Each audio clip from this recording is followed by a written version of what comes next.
Olá pessoal, meu nome é Rafael Sanz e deixamos passar o Dia das Crianças, passou batido, a gente tá lembrado, mas não deu tempo de gravar nada, mas não podíamos deixar de fazer algo em comemoração ao Dia das Bruxas. Então fica aí com a gente para ver nosso top 10 jogos de horror.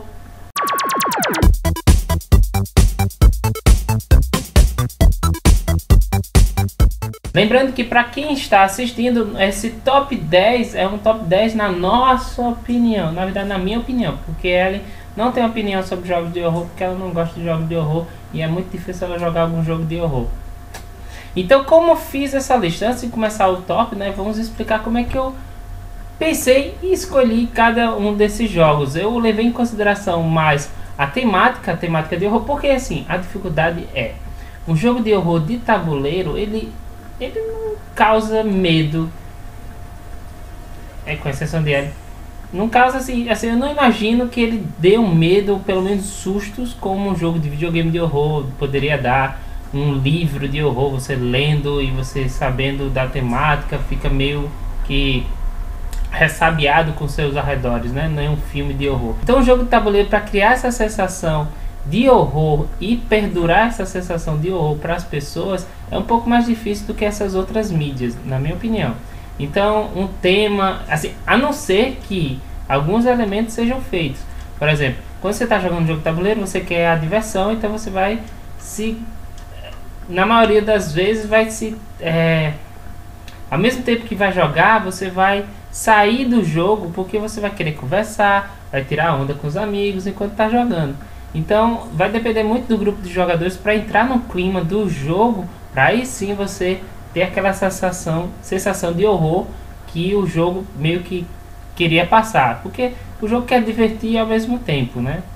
Assim, já teve uma discussão sobre diversão e o jogo ser bom, mas enfim, é outra coisa.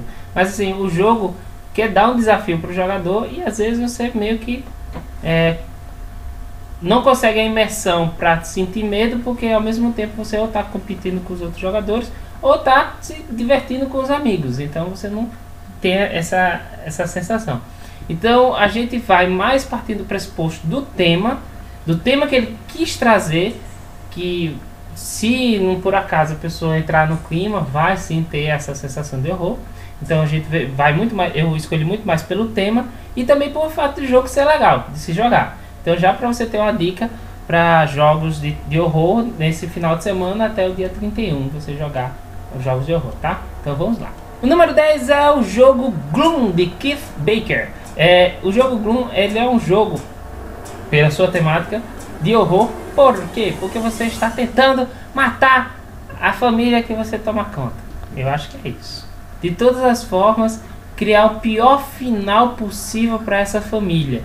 Então o jogo, ele é um jogo de cartas, com cartas transparentes, e aí você vai colocando infortúnios e até chegar à morte, e isso você vai acumulando pontos negativos, e quantos mais pontos negativos você tiver, melhor para você. Então quem deu a maior desgraça para a família que você toma conta, vence o jogo. Então o objetivo da galera é tipo morrer mesmo, vai matar todo mundo, deixar tudo ruim mesmo. E eu acho que você atrapalha os outros jogadores deixando coisas boas para as outras cartas. Esse é um dos jogos dessa lista que eu não joguei, mas eu vi jogos, vi partidas sobre ele e achei o tema de horror mesmo, porque você quer desgraçar a vida de sua família. O número 9 de Rogue Box é o Black Stories. Esse jogo eu joguei e é muito legal, porque é um trabalho de detetive e ao mesmo tempo você vai desvendando uma história macabra que sempre, quase toda vez, envolve morte. Então foi lançado aqui no Brasil pela Galápagos Jogos e são várias histórias que Dona Maria morreu porque fez sua última ligação, por causa de uma última ligação. Eles tinham um parágrafo, dá uma geral do que aconteceu, assim, não geral não, mas diz que algo aconteceu envolvendo morte, aí você tem que saber causa, onde estava a pessoa, por que isso aconteceu, etc. E isso você vai fazendo perguntas para a pessoa que está com a carta, e essas perguntas vão levantando essa história de morte macabra ou não, de acidente, mas que é uma temática de horror porque também novamente envolve morte.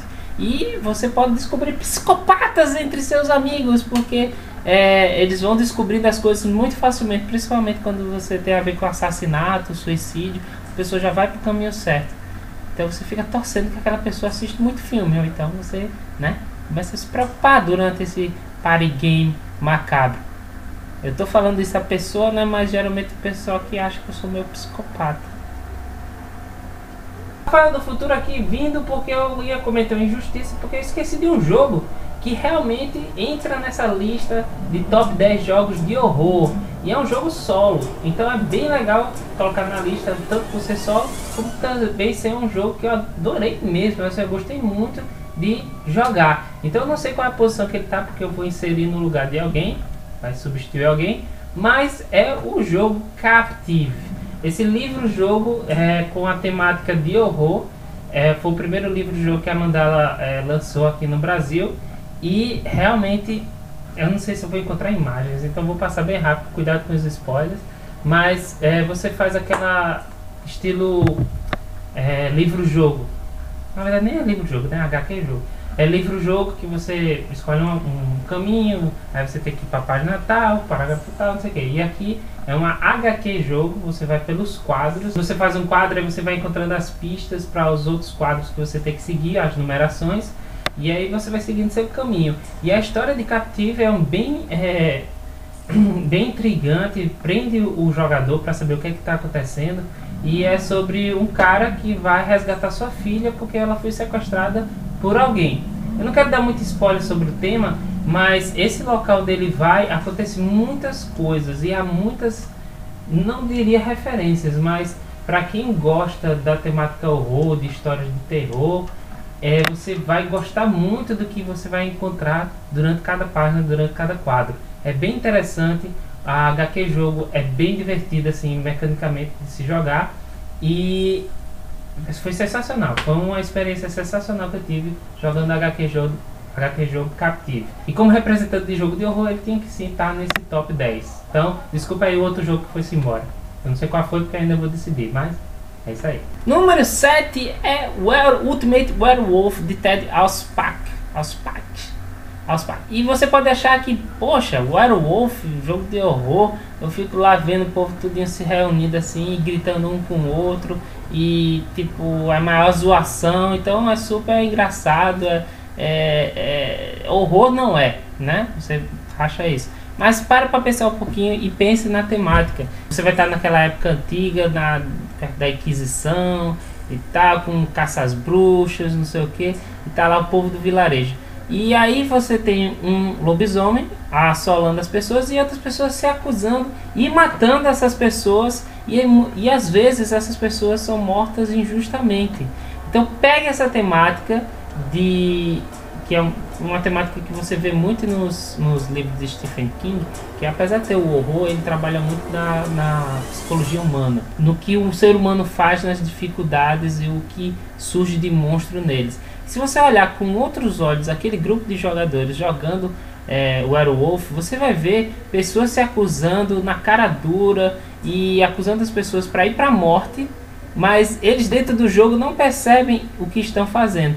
Então se você visualizar essas pessoas com roupagem de vilarejo, acusando as pessoas, botando para ser enforcado, era queimado, é um desses dois aí, para ser enforcado em praça pública, não querendo saber do que as outras pessoas já acham, então tendo a certeza mesmo não tendo certeza. Então essa tensão e esse horror que é uma turba de pessoas acusando uma pessoa que às vezes é inocente e não consegue se defender, é uma visão bem horrorosa, tipo uma visão de terror, fora o fato de ter um monstro matando todo mundo à noite. Então, Werewolf. O sexto jogo também é um jogo que eu não joguei, mas quando eu fui pesquisar sobre, eu já conhecia ele. Chaos in the Old World, que eu descobri que era de Eric M. Lang, foi desenvolvido por ele. E ele é ambientado no mundo de Warhammer. O negócio é que esse é um jogo que tipo, toda a sua temática é uma temática de horror e de coisas horríveis que os jogadores fazem para poder destruir o mundo. Então são 4 jogadores, acredito, se eu me lembro bem. E eles controlam um dos deuses antigos do Warhammer lá, quando era na época do Velho Mundo. Então um envolve vícios, outro luxúria, outra guerra, outra violência, outro abomina beleza. Então eles vão fazendo de várias coisas. As várias mecânicas do jogo são aliadas à temática de horror, de destruição. Então é uma temática muito pesada que até mesmo Tom Vessel ele disse que gosta do jogo, mas a temática dele ele acha muito pesada. Então você destruindo a humanidade, matando gente, sacrificando, essas coisas todas. Porque se você pegar o mais recente, Cthulhu Wars, que você meio que lembra de Chaos in the Old World, em Cthulhu Wars eles não investem tanto nessa temática do que eles estão fazendo.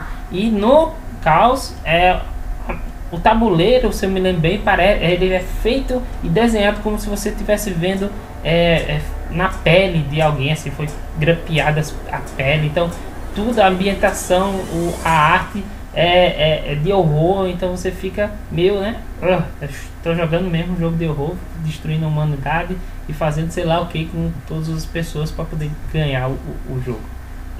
Chegando na metade da lista temos Last Night on Earth de Jason C. Hill.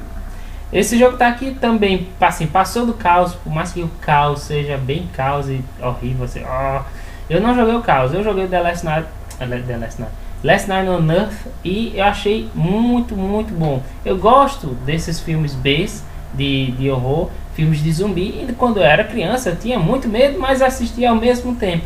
E o Last Night ele é totalmente temático, é muito legal como eles inserem os cenários e remetem a cada episódio, filmes de horror de zumbis.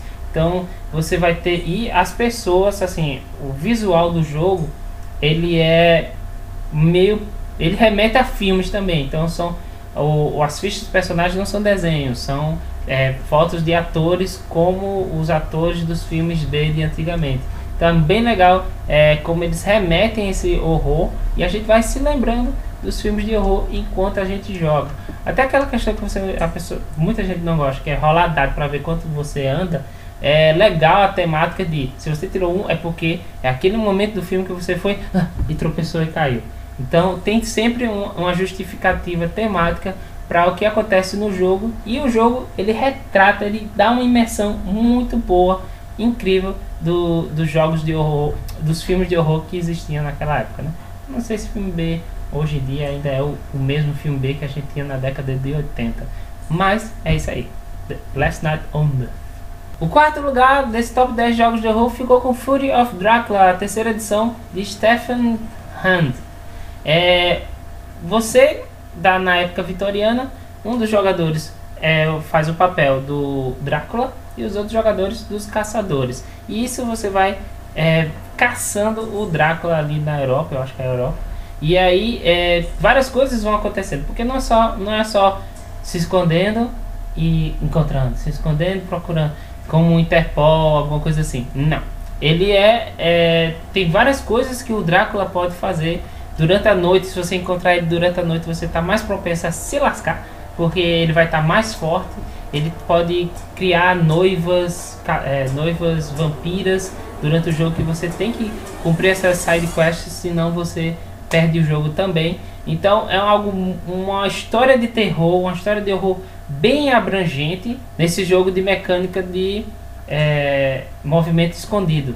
Então você não está indo atrás de um ladrãozinho qualquer, você está indo atrás do Drácula. E essa percepção, você está atrás do Drácula. Então por mais que você esteja no ímpeto, vou encontrar ele, não sei o que, vamos lá, não sei. Se de repente você encontra o Drácula e você está sozinho, está de noite, você fica aterrorizado, porque você pode perder a vida ali, porque você não está preparado o suficiente.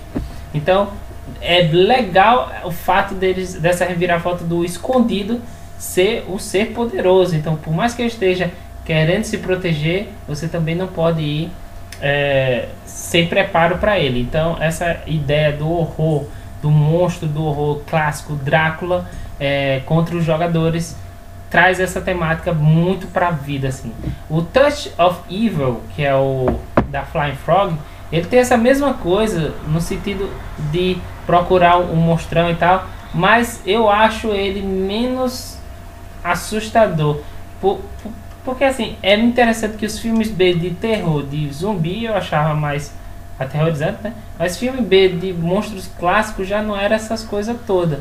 Então por isso que o A Touch of Evil não está aqui e o Fury of Drácula está. E para representar essa mecânica de jogo e os monstros clássicos como um jogo, ótimo jogo de horror. E aí você tá me perguntando, rapaz, Rafael é fã de HP Lovecraft, até agora ele não exaltou nenhum jogo de HP Lovecraft com Cthulhu e tal, cadê? Tá, você já deve mais ou menos imaginar qual é o meu top 3, mas vamos falar pra você que o terceiro lugar vai pra Arkham Horror. Arkham Horror foi o primeiro jogo de tabuleiro que eu comprei. Eu vi o vídeo de Mansions of Madness do Watch It Play It, e aí eu fui atrás de Arkham Horror. Bem, é meio parecido da HP Lovecraft, eu acho que era mais caro o Mansion of Madness naquela época. E o Arkham Horror, ele é muito bom por duas coisas. Eldritch Horror não está nessa lista, eu já vou falar, desculpa aí quem gosta de Eldritch Horror mais que Arkham Horror, mas eu ainda acho a Arkham Horror bem mais desafiador que Eldritch. E Eldritch é mais uma aventura de terror do que realmente uma história de horror, porque aquela ideia que meio Indiana Jones, que você vai viajando em várias cidades e tal, pegando tickets, ela tira um pouco da tensão do jogo. Assim, por mais que o jogo é realmente difícil, tem os desafios que você tem que fazer, os mitos, os pactos que aparecem diferente, aqui é uma coisa legal. A temática dele a temática dele é de horror, mas esse clima de aventura, Indiana Jones indo para vários cantos do mundo para salvar o mundo, eu acho menos impactante do que o Arkham Horror, que é algo mais intimista, dentro de uma cidade macabra, e que você vai tentar resolver os problemas daquela cidade enquanto você tenta não ficar louco ou morrer nessa investigação. Então eles se equivalem ao Eldritch Horror com o Arkham Horror, mas eu acho o Arkham Horror bem mais horror. Tanto pelo seu desafio, que durante o jogo você muitas vezes parece que vai ganhar, e aí tudo começa a acontecer coincidentemente, coisas que você se isso acontecer é que a gente vai ferrar, mas se isso acontecer a gente não vai. E acontece justamente isso, você tem que conseguir nos dados escapar, ou então fazer alguma estratégia para evitar danos maiores, para o mundo não se acabar, o Deus Antigo não acordar. Ele me deixa eu coloco o Arkham acima do Eldritch Horror por esses momentos. Então Arkham Horror é horror mesmo, é a temática de horror, os textos, as coisas que acontecem durante o jogo, e a mecânica, o jogo em si, que por mais que seja mais longo, eu gosto mais desse desafio do Arkham. O segundo lugar vai para Betrayal at the House on the Hill, um dos meus queridinhos jogos de horror, de terror. Por mais que o pessoal diga não dá medo, no sentido de é mais divertido, isso é mais pelos jogadores, porque se você lê direitinho todos os textos do Betrayal at the House on the Hill, tudo que a história e tal, toda a pegada que ele faz é uma pegada de horror. Assim, são textos de horror com descrições de vísceras ou corpos podres, fantasmas, tudo de ruim. Arkham Horror é mais, mas o Betrayal eu acho um jogo mais divertido para a temática de horror. E aí, pelos textos, você vê que é algo aterrorizante.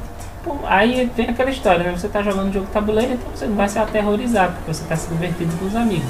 Mas a temática dele e as várias possibilidades de vários contos de horror, de terror, de filmes e tal, várias referências que você pode encontrar durante o jogo, fez com que eu colocasse ele em segundo lugar. Fora as coincidências macabras que acontecem no jogo, não em questão de história, mas você encontrar um item muito coincidentemente no lugar que deveria ser encontrado, apesar de ser aleatória a puxada das cartas. Você encontra a garrafa de vinho na adega, ou então o evento que você está dentro de um sarcófago, acontece na cripta.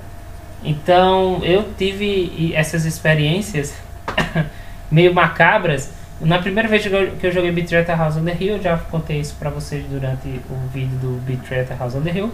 Mas, por exemplo, a primeira vez que a gente jogou o jogo, a gente jogou realmente no dia do aniversário de um dos personagens, porque essa é a condição de quem começa o jogo. Você olha a data de aniversário do personagem que tem lá, e aí esse personagem vai ser o primeiro jogador, o jogador vai ser o primeiro jogador, aquele cara que está controlando aquele personagem. E coincidentemente a gente tá jogando no dia do aniversário de um dos personagens, que era Madame Zostra, eu acho. E aí, caramba, foi isso. Aí a gente jogou à noite. E aí a round que aconteceu foi a primeira round do livro. Então, para começar mesmo, iniciar no Betrayal at the House on the Hill, nossa primeira partida ser a primeira round. E aí essas coincidências vão acontecendo, aquela do sarcófago aconteceu nessa primeira vez que a gente jogou. Então são muitas coincidências macabras que até fizeram com que ele não quisesse jogar mais esse jogo. Então é merecido o lugar de Betrayal at the House on the Hill em segundo lugar. Por que ele não está em primeiro, eu vou explicar já agora. O primeiro lugar nesse top 10 jogos de horror vai para o jogo de Nick Valens, que é o Mansions of Madness, a segunda edição. Mas porque ele junta o que tem o Arkham Horror, os eventos macabros, as histórias macabras, a sensação de terror, junto com o Betrayal at the House on the Hill, que é uma exploração dos tiles, uma coisa mais, uma história, cenários envolventes e mais imersivos do que seria em Arkham Horror, que é a gente se espalhando matando monstros. E no Betrayal tem cenários que você vai desvendando. E aí o Mansions of Madness traz essas histórias macabras com descrições violentas, descrições viscerais, e a gente contra o tabuleiro. Então vai contando essa história e é bem explicativo e bem envolvente. Eu não sei, eu vi só vídeos, mas eu não sei se é algo da regra ou não ficar tampado o que vai aparecer em si. Não é. Eu acho que na segunda edição você vai adicionando os tiles. Então essa incerteza do que você vai ver a seguir também é algo bem aterrorizante. Então, por ser a junção de Arkham Horror com Betrayal, esses Dungeon Crawlers de terror, o Mansions of Madness eu acho que é muito merecido estar em primeiro lugar nesse top 10 de jogos de horror. Bem, pessoal, esse foi o meu top 10, a minha opinião sobre jogos de horror. Façam aí nos comentários suas listas, o que é que eu deixei passar, quais são as menções honrosas, e espero que vocês tenham gostado. Se você gostou, clique em gostei, compartilhe com seus amigos, porque se você gosta de top 10, top 5, bota aí no gostei, coloque vários gosteis, aumente essas visualizações que mostra pra gente fazer mais vídeos como esse, tá bom? Então até a próxima, tchau, tá vindo mostrar aí, redes sociais, fica olhando.